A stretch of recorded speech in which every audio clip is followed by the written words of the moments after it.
Olá, amigos da Rede CNT, uma rede da família Martinez. Estamos de volta para mais um Jogo do Poder. Hoje recebendo o empresário Wilson Pichler. Mas antes de começar o bate-papo com o nosso convidado, vamos a Brasília com José Marcelo para saber as notícias da semana. Olá, eu sou José Marcelo Santos, direto de Brasília, com o resumo das principais notícias da semana. A Câmara dos Deputados aprovou o texto base do projeto que reduz as desonerações das folhas de pagamento das empresas. A proposta estava emperrada desde a semana passada. Se não fosse votada a tempo, poderia gerar um prejuízo mensal de R$1 bilhão aos cofres do governo. A Receita Federal está monitorando os sites de relacionamento para combater a sonegação fiscal. É que muita gente declara menos do que recebeu, mas adora ostentar nas redes sociais, onde demonstram gastos e viagens incompatíveis com o que foi informado ao leão. Com base no que virem na internet, os fiscais vão cruzar informações dos contribuintes suspeitos. Quem for pego em flagrante vai cair na malha fina. A falta de investimentos, a burocracia e a lentidão da justiça estão entre os fatores que levam o Brasil a aumentar cada vez mais a população carcerária. O número de prisioneiros no país aumentou 575% nos últimos 24 anos. No ano passado, a população carcerária bateu o recorde de quase 608 mil pessoas. E a superlotação causa um déficit de 230 mil vagas. Só os Estados Unidos, a China e a Rússia têm mais pessoas atrás das grades do que o Brasil. Por aqui, mais da metade dos presídios não tem salas de aula nem oficinas profissionalizantes para requalificar e socializar os presos. A Polícia Federal prendeu 7 pessoas em uma nova operação para combater fraudes no INSS. O esquema desviou mais de 30 milhões de reais. Segundo o Ministério Público, a quadrilha inseria dados falsos no sistema de computadores do INSS para forjar tempo de contribuição e aposentar pessoas que não teriam direito ao benefício. O grupo também aumentava os valores dos aposentados e até concedia um auxílio-doença para pessoas sem qualquer problema de saúde.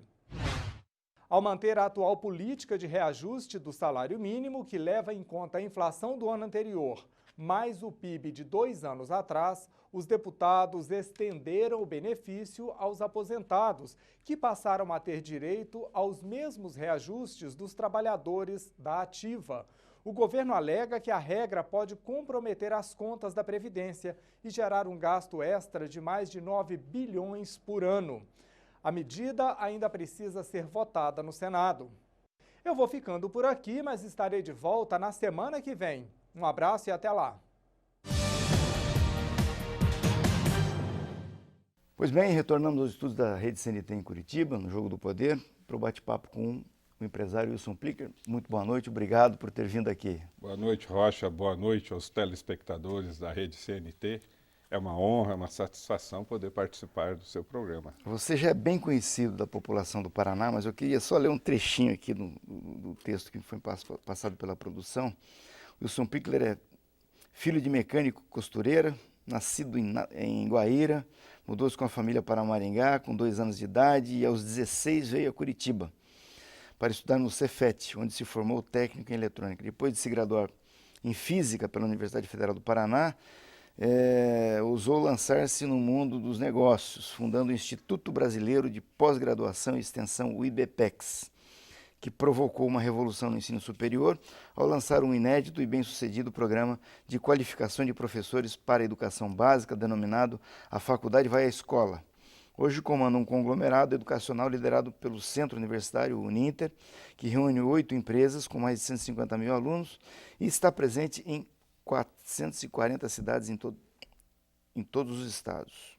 Além disso, o grupo conta com uma editora cujo acervo já chega a 500 títulos impressos e 90 mil obras digitalizadas. Você é um gestor. Essa que é a diferença. Na realidade, mais empreendedor. Empreendedor. Que o empreendedor é aquele que investe, tem a visão estratégica e monta a equipe para atingir aquele objetivo. E como é que você enveredou por esse caminho? Estava indo aqui para física, que é uma coisa completamente distinta dessa que você acabou assumindo. É de bem gestão, curioso esse início. Na realidade, a gente queria fazer um curso de metodologia da ciência. E não havia nenhuma instituição ofertando esse curso. Então, nós resolvemos montar um curso. Eu contactei os professores e fui ali reunindo as informações, montamos um programa. Depois eu encontrei uma faculdade parceira que aceitou ofertar aquele curso e eu passei então a ser um empreendedor, que eu fiz uma proposta assim para o professor Ulisseia da Faculdade Espírita. Falei, nós temos esse curso, nós gostaríamos de ofertá-lo, que temos interesse nesta área. O senhor não precisa se preocupar com nada, que nós vamos pagar todas as despesas com as receitas do próprio curso e o lucro nós podemos dividir numa certa proporção. Lá na época eu ficaria com 30% e a faculdade com 70%. Ele achou aquilo muito interessante e fizemos o curso e deu certo. Aí, pelo sucesso do primeiro, veio o segundo, o terceiro. Depois surgiu aquele nível 7 que o Jaime Lerner implantou no Estado para a carreira dos professores e ali exigia um curso de especialização. Como eu lidava com computação gráfica, e esse é um fato assim, curioso, que no início da vida de um jovem, ele precisa saber fazer várias coisas. Estamos falando do quê? 14, 15 anos atrás? 93, nós estamos falando, 93, 94. Tá. Então, eu tinha ali meus 25 anos, então eu já lidava com computação gráfica, que estava surgindo, né, os computadores de 16 bits, foi o início dessa coisa. Também era professor de inglês, professor de física, a gente tinha várias profissões. E surgiu essa oportunidade de ser empreendedor, eu usei então essa habilidade de fazer a própria comunicação visual dos cursos. Isso, obviamente, diminui os custos, né, para quem está começando. Isso foi realmente uma grande vantagem, porque eu saí na frente em relação às outras universidades, porque eu mesmo fazia as coisas e era muito rápido o processo decisório. Hoje, a minha própria instituição Uninter, que está no Brasil todo, eu percebo que ela tem um processo decisório lento, burocrático, porque é tudo sistematizado. Com essa agilidade, a gente lançou o curso no próprio ano que surgiu a lei. Então, eu pude ofertar para os professores que estavam necessitando e houve uma demanda muito grande em pouco tempo. Assim, em questão de meses, já tínhamos mais de 1.000 alunos. Com o lucro daqueles cursos, eu investi numa sede própria do Instituto, preparando para ele ter cada vez mais condições de competir com as grandes instituições. Para você ter uma ideia, na época a gente já tinha computadores de 17 polegadas, rede de 100 megabits, isso tudo era novidade. Investi pesado ali em tecnologia para fazer o Instituto ter bastante eficiência. E daí fomos para o interior do estado do Paraná, quando vimos já estávamos no Brasil todo, inclusive enviando professores de avião todo final de semana, chegando até o Amazonas, onde desciam em Manaus ou em Belém do Pará, depois pegavam um barco e subiam o rio acima para dar aula. Esse projeto deu muito certo, era um programa de capacitação de professores para a educação básica em nível de pós-graduação. A faculdade vai à escola. Esse que foi o que deu o início a toda essa atividade. Como isso tomou conta de todo o Brasil, foi questão de a gente avançar um pouco mais. Protocolamos no MEC um pedido da nossa própria faculdade, Faculdade Internacional de Curitiba, Facinter. Depois eu adquiri uma empresa de educação à distância que não estava indo bem para saneá-la.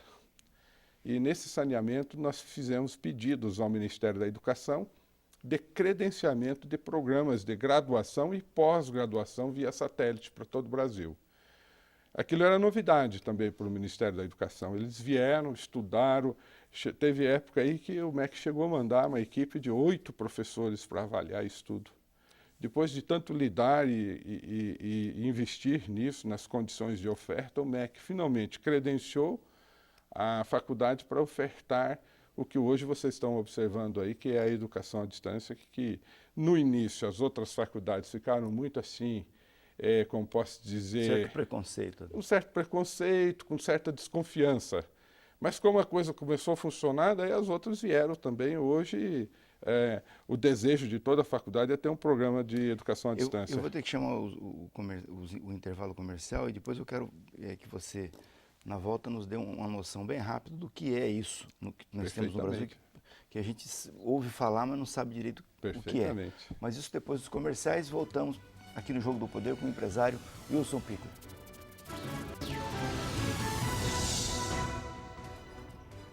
Voltamos aos estúdios da Rede CNT para a sequência do Jogo do Poder, hoje com o empresário Wilson Piccoli. Pois é, no bloco anterior eu estava começando a falar do ensino à distância. O que é o ensino à distância? Como isso tem funcionado no Brasil? Qual é o ganho que a sociedade brasileira tem com isso? Você que é um dos precursores dessa... Primeiramente, a educação à distância tem um diferencial que ela remete muito à leitura. E já é sabido que o aluno aprende muito mais lendo do que ouvindo. E o ensino tradicional é aquela aula expositivo dialogada, giz, aquele bate-papo, os alunos ali ouvindo o professor. Então, já é o grande diferencial, ele desloca para a leitura. Agora, não pode ser livros comuns, porque a ausência do professor exige que esses livros sejam elaborados com técnicas especiais. Então, a gente fala que são livros dialógicos, que buscam diálogo com o aluno, faz uma conversa, tenta dar uma didática bem maior para que ele possa compreender. Então, nós nos especializamos nisso. Nós montamos na Uninter uma editora, que hoje chama-se Editora Intersaberes, que elabora esses livros especiais para os programas de educação superior à distância e atingiu uma excelência tal que, inclusive, a concorrência compra esses livros. Nós fornecemos com esse nome Intersaberes para vários concorrentes. Então, esse é o grande diferencial. Aí, com o advento dessa tecnologia de internet, sites de apoio, isso é uma ferramenta que está cada vez se sofisticando mais. Nós fomos também investindo em um portal, um que a gente chama de ambiente virtual de aprendizagem próprio. Nós já estamos na 3ª geração. Inauguramos esse ano um sistema que nós denominamos Univirtus, reunindo esses 15 anos de experiência, reunindo a experiência dos outros programas de outras universidades, de outros softs, e nós estamos bastante satisfeitos, os alunos nossos também bastante satisfeitos, porque a gente vai cada vez reunindo mais ferramentas dedicadas a esse aprendizado. E eu já, na Uninter, falo que não é uma instituição de educação ou de ensino à distância, é uma instituição preocupada com a aprendizagem à distância. Porque que ensino é esse? Que ensino e ninguém aprende nada. Então, o que eu posso dizer é que o resultado é bom, porque os nossos alunos da educação à distância, quando fazem o Exame Nacional de Desempenho de Estudantes do Ministério da Educação, ficam com boas notas. Equivalente. Eu não vou aqui ousar, ir além, que eu não gosto que aumente nem que diminua as coisas, gosto sempre da sinceridade. Eu não vou dizer que é superior, nós conseguimos provar que é equivalente. Um dia será superior, que nós vamos ainda investir mais, isso ainda tem muito para melhorar. Mas hoje, pelo menos na Uninter, os alunos da educação presencial do Brasil todo tiram notas equivalentes aos nossos alunos de EAD. E olha que nós damos aula para gente simples aí do interiorzão do Brasil. Tem pessoas que vêm de uma profissão muito simples, de uma vida muito simples, que está procurando na educação superior ascensão profissional, ascensão social. Então tem esse benefício, quer dizer, embora nas capitais e nos grandes centros a educação presencial trabalha com material humano, aluno de uma qualidade melhor, nós trabalhamos com todo o Brasil, com o interiorzão desprovido de quase de tudo, e mesmo assim conseguimos, com esse material humano, com esses alunos, ter um desempenho semelhante às faculdades dos grandes centros. A cabeça da tua empresa é em Curitiba? É Curitiba. E quantos funcionários, quantos empregos você gera? Em torno de 1.000 servidores e nós temos hoje 155 mil alunos. Somos o 2º maior grupo de educação à distância do país. Perfeito. Você acompanhou, bem rapidamente, para a gente avançar, a elaboração desse Plano Nacional de Educação? Qual a tua opinião sobre ele? O Plano Nacional de Educação, ele prevê que 30% de jovens na idade de 18 a 24 anos esteja cursando uma educação superior. Isso já estava posto no plano anterior, dos 10 anos anteriores. Quando a nova LDB, que foi promulgada em 1996, LDB é Lei de Diretrizes e Bases da Educação. Em 96 mudou a lei da educação no Brasil, a antiga era de 1968, da época dos militares ainda. Então, nessa nova lei, eles introduziram algumas modernidades, entre elas de que empresas comerciais lucrativas pudessem ser mantenedoras. Na lei antiga, só fundações e associações sem fins lucrativos. Então, o que ocorreu, Rocha? Isso atraiu o capital privado, porque você tem um dinheiro aplicado, você tem como opção investir em imóvel, investir numa franquia de alimentação, e com a nova lei você tinha a opção de investir em educação superior. Então, atraiu muito dinheiro que estava disponível, porque havia demanda reprimida. Então, você observou naquele período, de 96 em diante, uma explosão de ofertas de faculdades surgindo por todas quanto é cidade. Aqui na Curitiba, vários grupos, entre eles o nosso, a Facinter, surgiu nesse contexto. E isso foi tomando conta do interior do país também, cidades aí com 40, 50 mil habitantes passaram a ter suas faculdades. Com isso, em 96, nós tínhamos 4,5% de jovens na educação superior. Com essa explosão toda, foi a 9%. Quando o Lula pegou o governo, já estava em 9%. Então, o que o governo federal, do governo do PT, fez? Ele implantou o ProUni e também implantou um programa muito forte de expansão dos institutos federais de educação. Abriram muitos. Aumentou vagas em universidades federais e também permitiu que o setor privado continuasse se expandindo. Hoje nós estamos, depois dessa expansão, o ProUni e depois o FIES. Porque o aluno estava com dificuldade, mas temos que pôr para estudar. Com todo esse esforço, nós estamos hoje em torno de 18%. E esse Plano Nacional de Educação... Dobrou. Esse Plano Nacional de Educação está prevendo os 30%. Agora nós estamos com um problema. Tem que formar mais gente na educação básica. Nós não podemos deixar o aluno evadir, abandonar o segundo grau. Então, temos que cuidar muito do ensino fundamental, da educação básica, em todos os níveis, educação infantil, ensino fundamental e ensino médio. Por quê? Nós temos que pôr à disposição do país mais gente com segundo grau e um percentual desse pessoal que vai para a educação superior. Então, nos países desenvolvidos, em torno de 50% desse pessoal vai para a educação superior. E precisa ter qualidade. Você veja que os nossos alunos de educação básica, quando participam desses exames internacionais de desempenho de estudantes, eles ficam lá classificados junto com a África. E eu acho que isto é o grande problema do Brasil. Então, não é apenas números de expansão, de quantidade, sim, sobretudo, qualidade. Perfeito. Nós vamos ter que chamar mais um intervalo, que está bom a conversa. E na hora que voltar, eu quero que você me diga por que você resolveu fazer um pouco de militância política. Perfeitamente. Depois do intervalo, eu volto com o Wilson Pickler.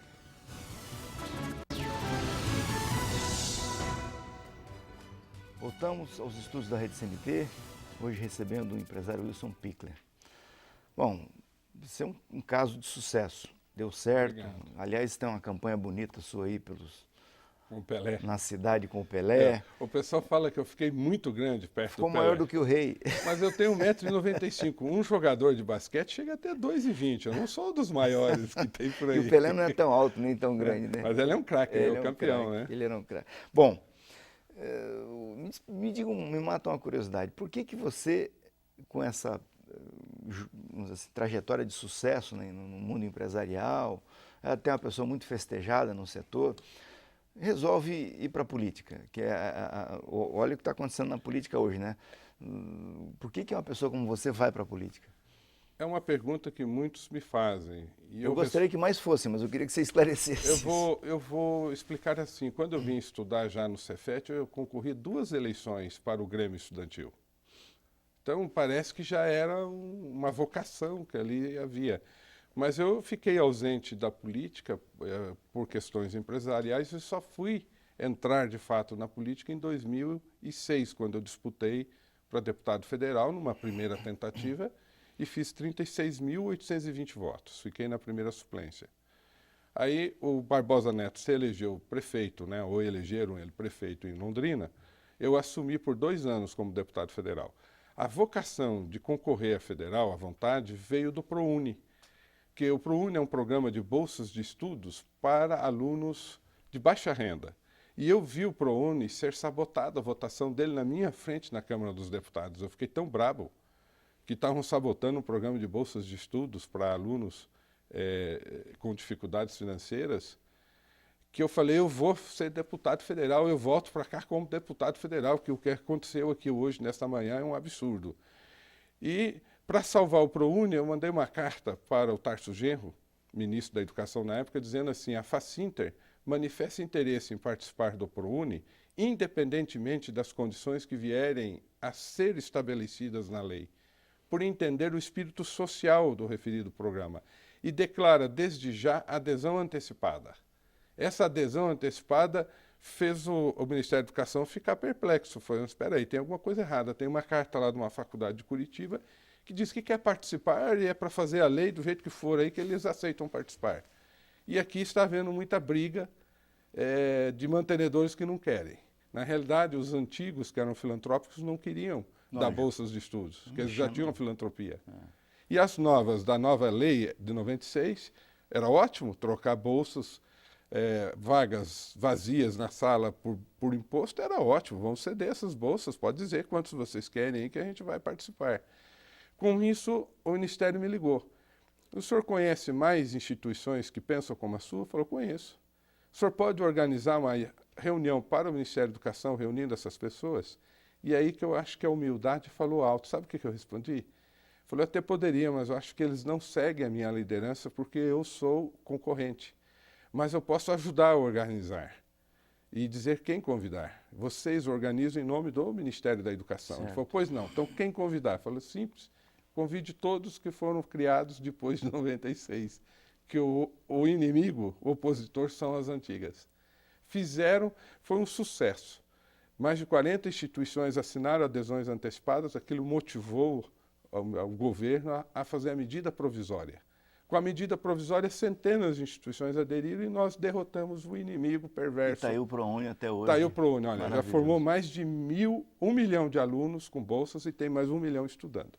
Programa abençoado. Agora me diga uma coisa assim, quais são as suas intenções com essa moça chamada Curitiba? Essa moça Curitiba é uma moça que merece todo o respeito de todos que aqui vivem, porque deu oportunidades para todos nós. Eu vim do interior estudar em Curitiba, uma cidade universitária, que coisa fantástica, e aqui me tornei um empresário. Então, como agora o grupo cresceu, nós estamos implantando conselho de administração, já está chegando aquela época de eu me afastar e deixar uma equipe de profissionais cuidar do negócio. Inclusive, a gente já se prepara para abrir o capital na Bolsa. Então, o modelo de gestão é outro. É tudo impessoal, não é mais familiar. O Pickler deixa de ser gestor e passa a ser só acionista. Uma reunião por mês. Então, com o meu tempo livre, eu falei, eu vou, então, me pôr à disposição da comunidade, da sociedade, para ver se, por acaso, essa experiência que temos possa ser aproveitado na política para, quem sabe, modificar a forma de fazer política, porque eu vou ser sincero para você, política é uma coisa muito cara. E se o cidadão não tem condições de se autofinanciar, inevitavelmente ele vai se envolver com Caixa 2, ele vai se envolver com recursos de origem duvidosa, ele vai se comprometer com os financiadores de campanha, e aí começa toda uma cadeia de coisas negativas, que acabou culminando na Lava Jato. Muito ruim. Ô Pickler, você é empresário e foi deputado federal, conhece política, atua, milita na política. E nós estamos passando exatamente esse debate aqui agora, em função do mensalão, Lava Jato, e daqui a pouco vem o próximo, né? Porque isso parece não ter fim em função do modo de financiamento da política. Você que é empresário, acha correto uma empresa doar para uma campanha eleitoral? Por exemplo, amanhã, na campanha passada, o Luciano Dutti concorreu com o Fruit. Aí pega um empresário que faz uma doação para o Fruit e para o Luciano Dutti. Eu acho que é correto o empresário doar no Caixa 1, mas eles não doam no Caixa 1. Primeiro, que é tributado. Poucas pessoas sabem que tem 30% de impostos sobre essas doações. E eu descobri, olhando o balanço da empresa no final do ano, perguntei para a contadora por que a tributação está um pouco mais alta. Ele falou, suas doações. Foi, mas é tributado? Ele falou, claro. Discuti com ela foi buscar o livro para me mostrar, o livro de legislação. 30% de impostos sobre as doações É por isso que se doa para o Caixa 2. Por isso e também para não aparecer o interesse. Sim. Então eu acho que nós devíamos fazer uma lei punindo como crime hediondo o Caixa 2, certo? Com penas muito severas, porque hoje é muito frouxo, todo mundo só faz Caixa 2. É raro alguém querendo fazer as coisas no Caixa 1. Eu fiz a minha campanha com recurso próprio. Eu sei que esse negócio de política vai me consumir recursos, mas eu já fiz os meus cálculos. Eu estou com 51 anos de idade. Vou poder concorrer algumas vezes. Isso não vai me deixar na ruína. Se fosse, eu obviamente evitaria. Mas eu pretendo dar um retorno à sociedade de tudo desse sucesso que a gente obteve na política. Sabe por quê, Rocha? Alguém falou assim, por que você não monta uma instituição para cuidar das crianças, dos velhinhos? Falei, isso, eu monto a instituição para cuidar dos velhinhos e das crianças e deixo o corrupto governar o país e roubar o dinheiro. Negativo, eu estou indignado, eu pretendo ocupar a vaga deles. Essa é a verdade, não vamos fazer isso não, da minha parte não. Eu gasto meu recurso tentando obter o lugar deles para poder fazer uma boa aplicação desses recursos em benefício da sociedade. Wilson Pichler, foi um prazer imenso receber você aqui. Espero poder conversar com você mais vezes. Muito obrigado pela oportunidade. Mais adiante, aí vamos ver como é que ficou esse trabalho seu, organizando o Partido Ecológico Nacional aqui no Paraná. Muito obrigado. Olha, parabéns pela CNT, uma emissora paranaense. Uma emissora paranaense. Sobretudo curitibana. Obrigado. E a todos vocês que estiveram conosco até agora, muitíssimo obrigado. Vamos conversando durante a semana pelo www.jogodopoderparaná.com.br e no próximo domingo eu estou de volta aqui para mais um Jogo do Poder. Um grande abraço e uma grande semana a todos.